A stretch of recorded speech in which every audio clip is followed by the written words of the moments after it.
Hello everyone, and welcome back to another episode of Sky Factory. And where is he? There's no Rendog here today. It is a solo episode, and there will be just solo episodes for a while from me. If you didn't catch the end of the last episode, Ren is going on holiday for 3 weeks, so of course I wish him a great time, but I will miss him because it means I'm going to be doing these episodes by myself now. But that'll be alright, don't worry about it, I got some plans. And what I don't want to do is really fly away in this series from where me and Ren have got so far. So I'm sort of looking to improve on systems we already have, fix things, and get rid of creepers that are hanging out in our base. This guy is getting annihilated. Actually, this thing might take a couple of shots. It's not the best bow in the world, it's just a basic one for starters. So anyway, where should we start? There's a whole bunch of things around here that I want to address one by one. The first thing that we should address though is the mob farm down here. We have had some issues with this, and I've been changing the system, and you can see that all of the items and the XP is now getting picked up, which is great. Some of you pointed out to me that this thing is instantly advanced item collector. There is no reason why we shouldn't be using that. The reason I didn't use it is because I'm a derp and I'm still trying to remember all the things that we're learning about in this mod pack. But these XP vacuums that are just behind this glass, in fact I'll look at it so you can see it on Whaler at the top. There's more information there if we hold down shift. You've got to click on these with a liquid XP bucket. And you can't click on it once you've already done that to set it to which liquid you want to suck up. So now it sucks up all of the XP orbs that go into this area. It doesn't do them instantly like these ones though, but it doesn't seem like it's going to be a problem. If we take a step back, the farm isn't running at full capacity because there are loads of Endermen teleporting out of there. So that's another thing that we've got to sort out with this farm, is how do we stop the Endermen teleporting out there? And I believe there's something in Ender.io that can help us with that.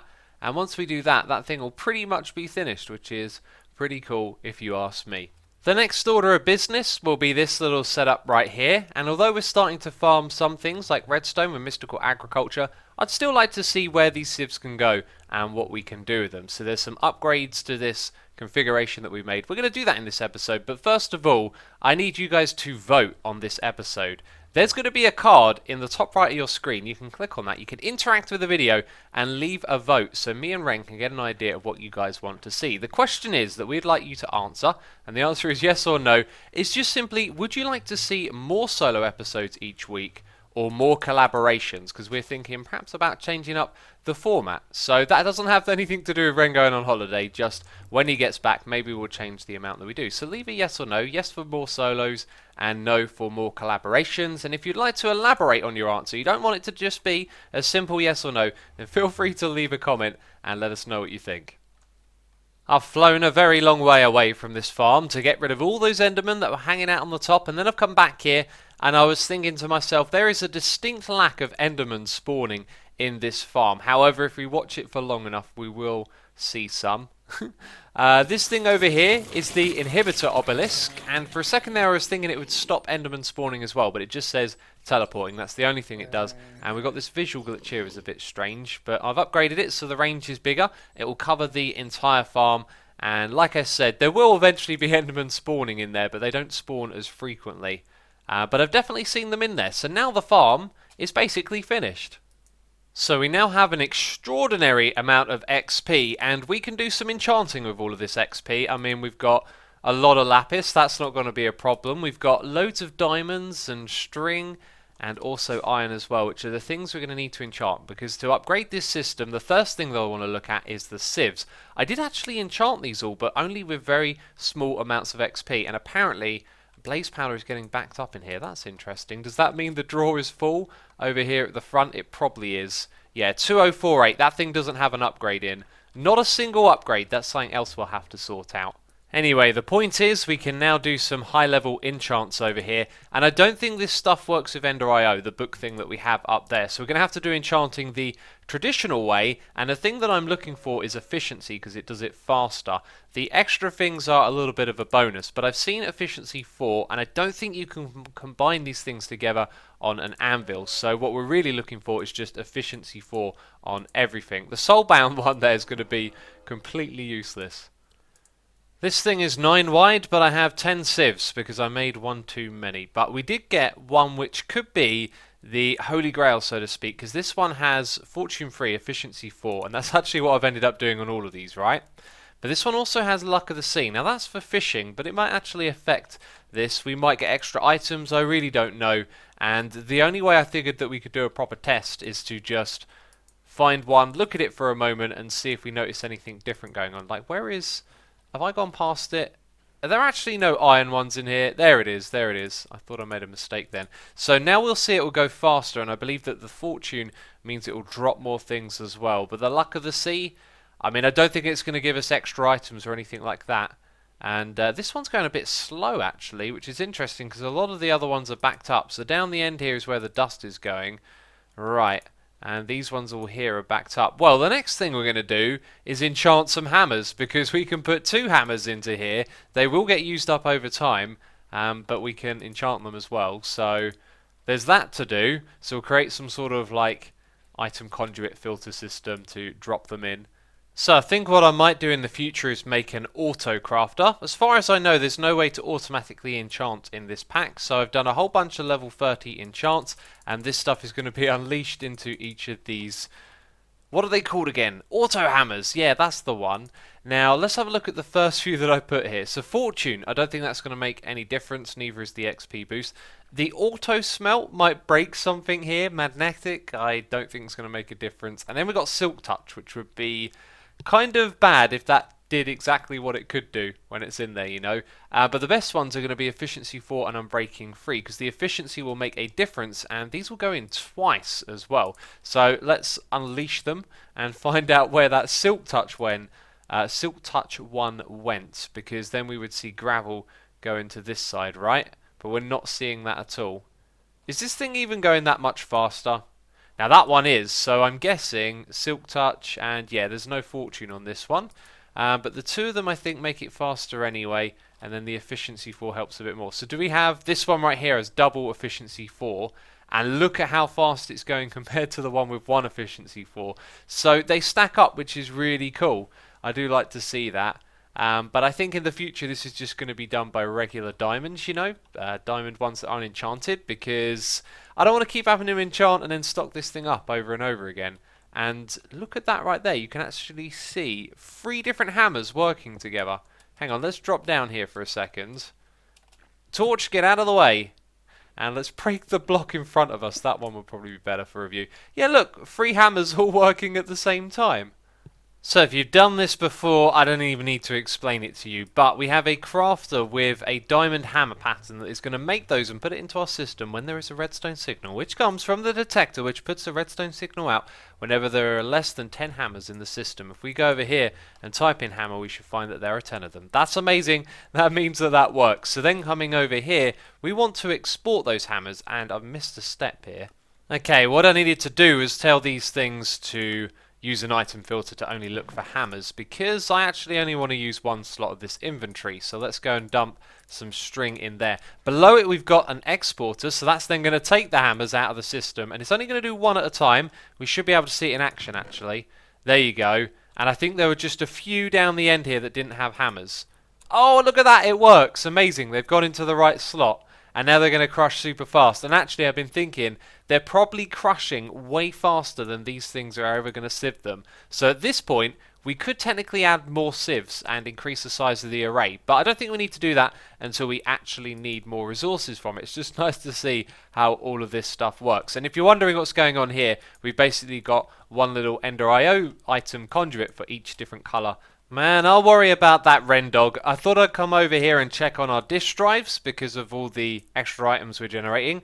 And he's upgraded all these to 64K, which is amazing. But he's also just chucked the other disks that have valuable items on them back into the system. So I thought I'd share with you something that I've got to remember to tell Ren about. This disk manipulator right here. Where are we going to throw it down? Well, we're not going to give it a permanent home, so right there will be just fine. This thing, what you can do with it is basically extract the items from these disks. So the ones that have items on them, we would like for them to go back into the system, onto the bigger disks. So if we put them into this system, you'll see that the number slowly goes down, and that's because it's moving it into our system. And look over here, some upgrade slots. So I think what I'm going to do is throw a few speed upgrades in there, make this thing run a little bit faster. Look at it go. I don't know if a stack upgrade affects it, but that's fast enough for us. So with an increasing amount of items coming into this system, with our mob farm and our civs upgraded, these discs won't last forever. In fact, you can see them steadily filling up, which is pretty cool. And we'll use this disc manipulator again, as what we're going to try and do is move as many of these items off of the discs as we can, so we don't have to rely on them. And the way to do that is to go back to our draw system that we have over here. Now the plan was that this would be temporary and one day we would upgrade it to something even better. So if we go around and have a look at the various items that are being stored here, you can see that some aren't being done very efficiently. We've got chicken manure there and there as well. And over on this side, 3 different places with chicken manure. Basically, what I'm going to do now is disconnect the drawers and rebuild them up using some compacting drawers. So one of the things we can do away with straight away is this one right here, and it changed to cobwebs. Anyway, compacting drawers. If you haven't seen these before, I need to show you what they're about. And actually, I've forgotten to do something here with all my preparation, is we pick out the material that we want to store in it as well. For now, that shall be iron, so we want to place it very quickly, put the iron in there, and now it's being compacted. And this is going to be extremely useful for crafting recipes in the future. I'll explain why in a second, but what we want to do is slap in all of these upgrades and put a void upgrade at the end. If you've seen my Hermit Pack series, all of this may seem very similar to you. So we're going to lock that to iron, and then we're going to show the quantities of items on the front as well, which is something I might actually turn off, because seeing all these numbers here, it's kind of useless when you can see it all from the terminal down below. And we got a terminal up here as well. So the trick now is that when we type iron, we'll also be able to see. So the trick here is that I've taken a whole bunch of iron out of the system, and then I've gone and put it into the compacting drawer, which means we can see it stored in 3 different items at the same type. You've got the nuggets and the blocks of iron here as well. So if ever a crafting recipe needs to use either of those, you don't have to add a pattern for changing iron into iron blocks. And if you did do that and then you didn't end up using all of the iron blocks, they would be stuck left as iron blocks when you don't have iron. Probably never an issue we're going to run into, but this is the way to do things. So now I've got the time-consuming task of basically taking these all down one by one and replacing them with compacting drawers. But that's only where required, because not everything can be compacted, of course. We're going to have to do something special for drawers like this that are holding 16,000 items. It probably would have been better to start replacing some of these earlier, but I decided to make a wireless grid, because whenever you get one of these piles of items building up, what you don't want to do is run back and forth between the terminals. So with this, we can just stand here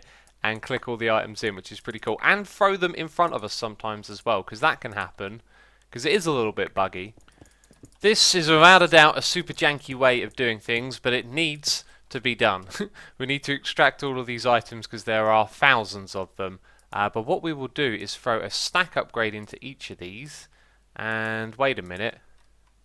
I've called for exporters, not importers. That means they get... Jeez. I've used the wrong block again. Alright, there is our wall of compacting drawers, and I've locked some of these because they're not going to be used, but all of these... And I need an empty hand here. All of these have the upgrades in, which is fantastic. But this one right here is kind of useless. I put some snowballs in there. So the idea is, as we get more ingots and more blocks that can go into here, we've already got the space to store them. This is an incredibly efficient and effective way of doing so. Now, when it comes to this stuff over here, we don't want to store things like this anymore, as there are tons of items here that would just be better off inside those discs, as they're in small amounts. And you can see things like bones are just appearing over and over again. So we're just going to slap down the importer, and I'll put a stack upgrade on each of these. But if we go down below, there's something else that we need to do with this system. Now currently this is disabled, as you can see up the top here, but if we go down to the bottom, what we want to do is put this on, I think it's insert only.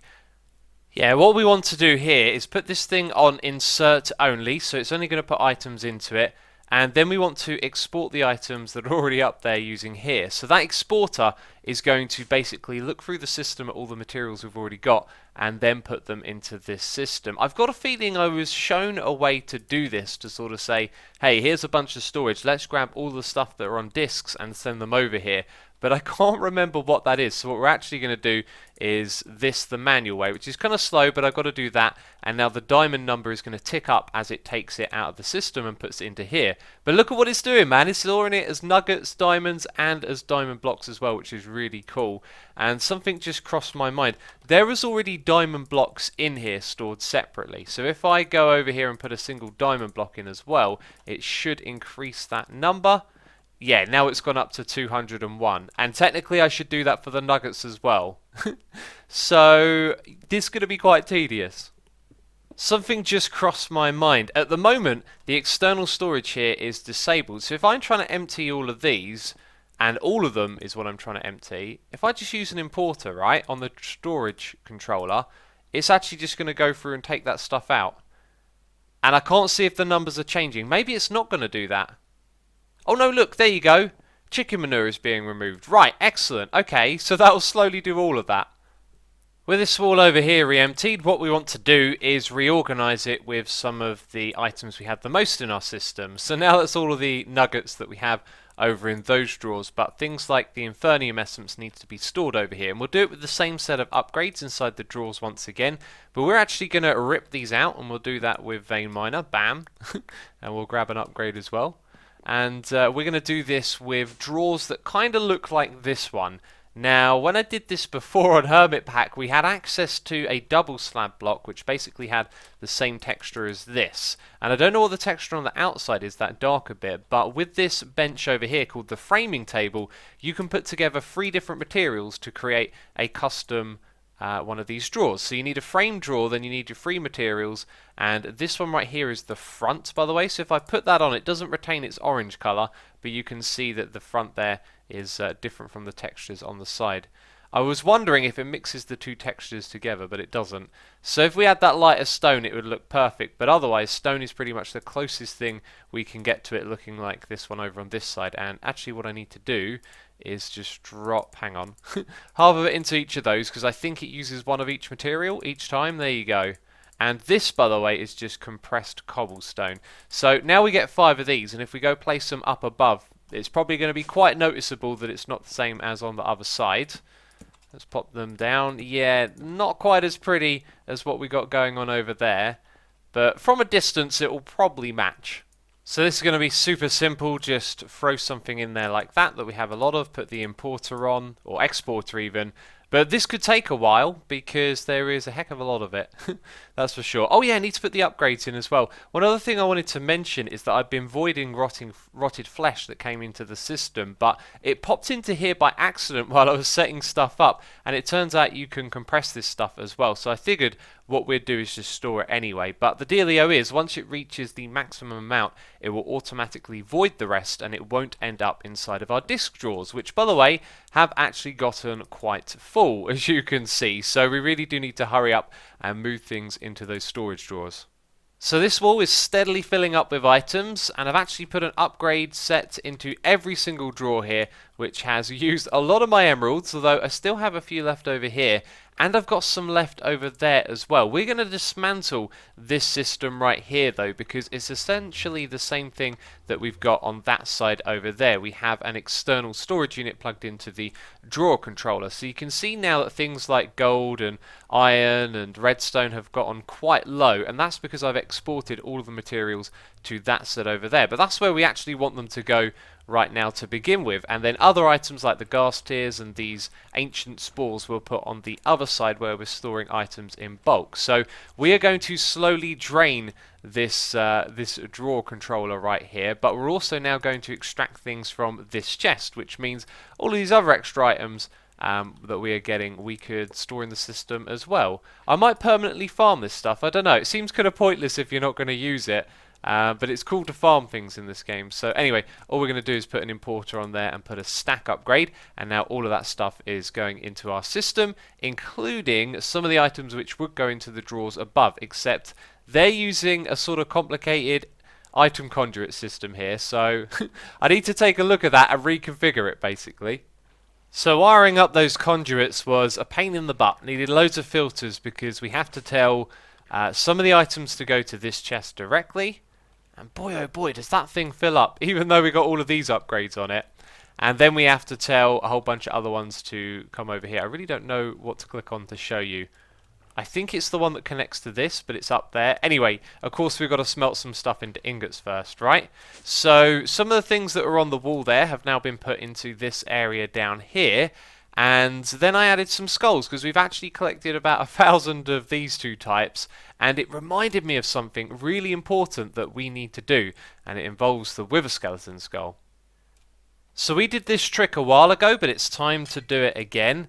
We're going to go into the farm, and on the top layer we're going to create a strip of witch water at the end, which will convert some of the mobs. It will take skeletons into Wither Skeletons, and creepers, I believe, will turn into charged creepers. There may be a few other things as well, but we're going to use the vector plates that we used before. Now, I don't know if these will block the fans pushing, but they also push the mobs as well, so that's just fine. But if we were to use pressure plates, they would actually stop the mobs from getting pushed along. So the idea here is that we've got those on either side, so the fans will push them to the edge, then they will get pushed hopefully through the water onto the vector plates at the other side.